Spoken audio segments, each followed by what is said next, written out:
saya Rifka Maheningrum selaku host pada podcast hari ini. Kita akan membahaskan topik yang sangat penting bagi para pengusaha, yaitu bisnis model kanvas atau bisa disebut dengan BMC. Pertama-tama saya akan memperkenalkan para pembicara yang cantik-cantik ini nih.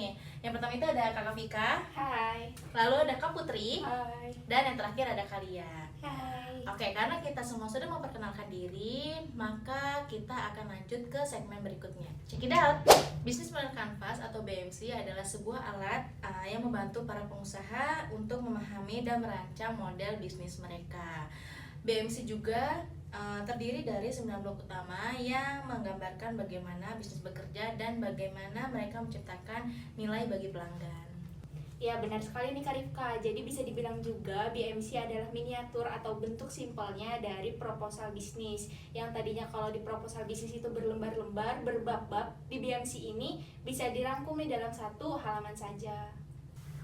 9 blok BMC terdiri dari yang pertama ada customer segments, yaitu siapa target pelanggan perusahaan, lalu ada value propositions, apa nilai yang ditawarkan perusahaan kepada pelanggan, lalu yang ketiga ada channels, bagaimana perusahaan menyampaikan nilai tersebut kepada pelanggan. Customer relationship, bagaimana perusahaan membangun dan memelihara hubungan dengan pelanggan. Lalu ada revenue streams, bagaimana perusahaan menghasilkan pendapatan. Lalu selanjutnya ada key research, yaitu apa sumber daya utama yang dibutuhkan perusahaan untuk menjalankan bisnisnya. Key activities, yaitu apa aktivitas utama yang dilakukan perusahaan untuk menciptakan nilai bagi perusahaan.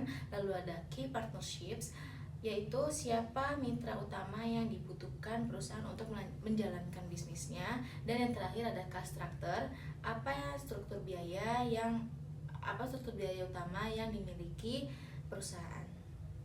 Dengan memahami 9 blok tersebut, pengusaha dapat melihat dengan jelas bagaimana komponen bisnis mereka dapat saling berhubungan.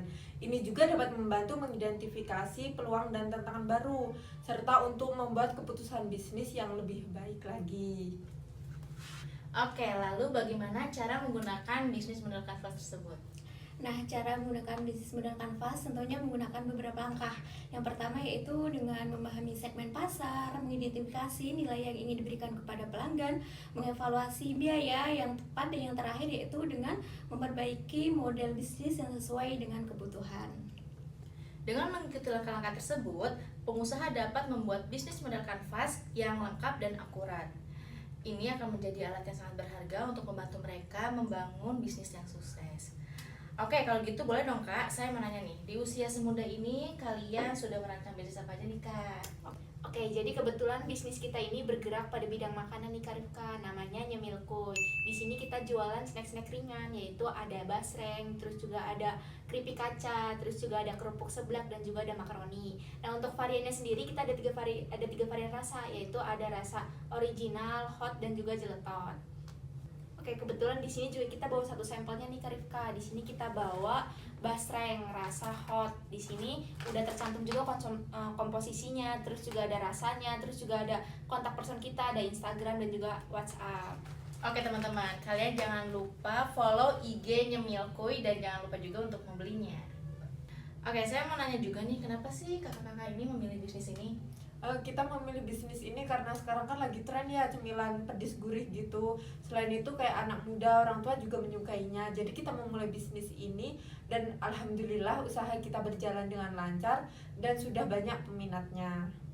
Wah, alhamdulillah ya Kak. Oh iya, saya mau nanya, kira-kira boleh nggak tolong kalian tunjukkan BMC dari bisnis kakak-kakak semua ini? Tentunya boleh banget dong.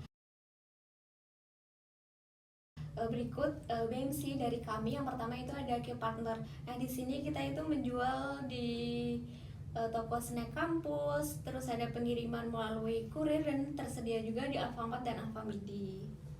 Selanjutnya ada key activities. Di sini kita melakukan promosi dan distribusi, pemeliharaan dan pengelolaan e-commerce. Lalu ada key resource. Di sini kita memakai kemasan yang menarik dan jenis snack yang beragam.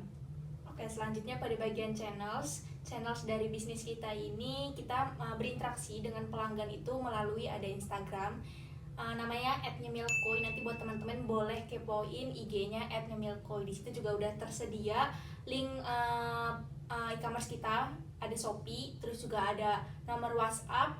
Dan situ kalian langsung aja kepoin. Wah, mantep banget. Oke, selanjutnya lagi pada customer segmen usaha kita ini sasaran pelanggannya lebih kepada mahasiswa, karena kan kita mahasiswa ya Kak ya.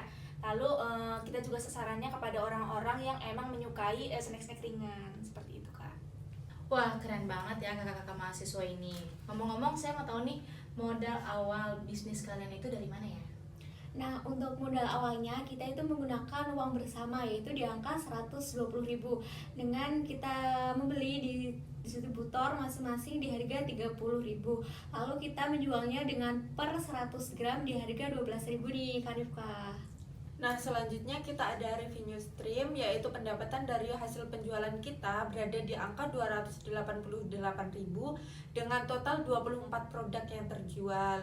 Lalu ada value proposition, yaitu kita menggunakan bahan yang berkualitas dan terjamin halal, lalu terjamin kerenyahannya. Oke, selanjutnya pada bagian cost structure dari usaha kita ini lebih kepada biaya distribusi. Karena kita tidak ada aktivitas produksinya. Jadi kita di sini bisa disebut sebagai reseller gitu. Nah, untuk poin yang terakhir itu ada di customer relationship. Kita melakukan pelayanan pelanggan yang ramah terus aktif di media sosial. Lalu ada pengumpulan dari testimoni pelanggan. Nah, jadi penghasilan surplus di kita itu ada 168.000 dengan 24 produk yang terjual. Wah, alhamdulillah, terima kasih untuk kakak-kakak semua. Jadi kesimpulan pada podcast hari ini yaitu BMC dapat membantu dalam mengidentifikasi elemen kunci dari bisnis seperti segmen pasar, proposisi nilai, saluran distribusi, dan sumber pendapatan, sehingga memungkinkan pemilik untuk memahami dan mengelola bisnis mereka secara lebih efektif. Oke, saya cukupkan pembahasan kita tentang bisnis model Canvas. Semoga membantu dan bermanfaat bagi para pendengar. Dan juga saya ucapkan selamat datang kepada mahasiswa baru Prodi Pendidikan Ekonomi Fakultas Ekonomi Universitas Negeri Jakarta tahun 2024, dan selamat bergabung kepada kalian semua di keluarga Ecopers. Buat kalian semua nih yang masih bingung mau pilih prodi apa, jangan lupa pilih Prodi Pendidikan Ekonomi Yang di Universitas Negeri Jakarta. Saya Rika Maheningrum, izin pamit undur diri. Terima kasih, sampai jumpa semuanya. Halo semuanya, saya Rika Maheningrum selaku host pada podcast hari ini. Kita Adalah miniatur atau bentuk simpelnya dari scrap sosi.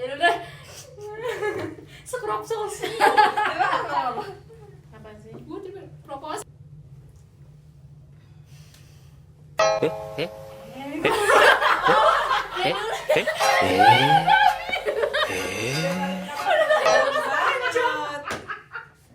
Pada saat sorry. Halaman saja. Customer relationships.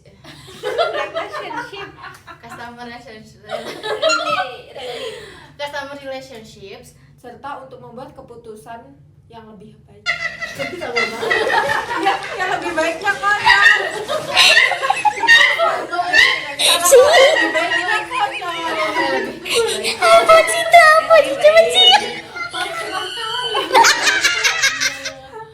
Dua.